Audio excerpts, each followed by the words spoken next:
In my book, Living Well with ADHD, I have a chapter titled Attentive Listening and Mindful Speaking.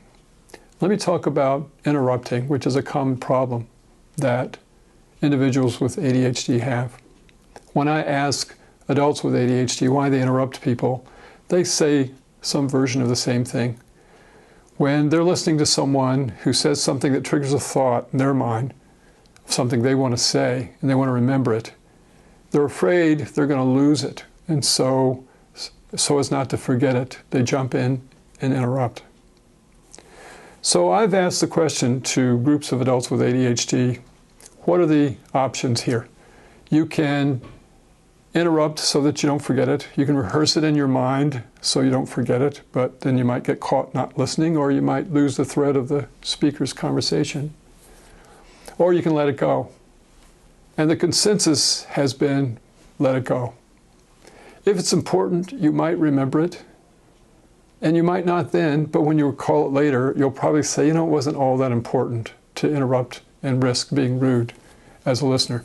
So when you listen to get the essence of what the speaker's saying. Keep the ball in their court. And here's one active way you can think about this. You might not feel interested until you get enough pieces of the puzzle that you can see a picture. So think of it as trying to get the pieces in order to get the picture of what the speaker is trying to tell you. They'll feel respected, and you'll get the essence of what they're trying to say. When I played basketball in high school, my coach taught us to square up to the basket. If our feet were pointed toward the basket, we were more likely to get a good view of the basket and get a balanced shot off. So as a listener, square up to the speaker.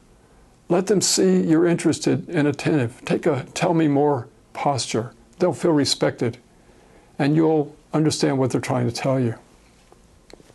When you're speaking, you can get lost in your head if you have ADHD and lose awareness of the listener. You can go off on tangents, and the listener might get bored. You might not even notice if they're trying to get away from you. So pause when you speak on occasion, just to check in, and allow room for the listener to also speak and to engage with you. Be brief and clear to the point. You don't have to use every word, every thought in your head when you're speaking to someone. When Van Gogh painted Wheat Field with Crows, he used a limited number of bold strokes, and you still get the picture. I write about attentive listening and mindful speaking in my book, Living Well with ADHD.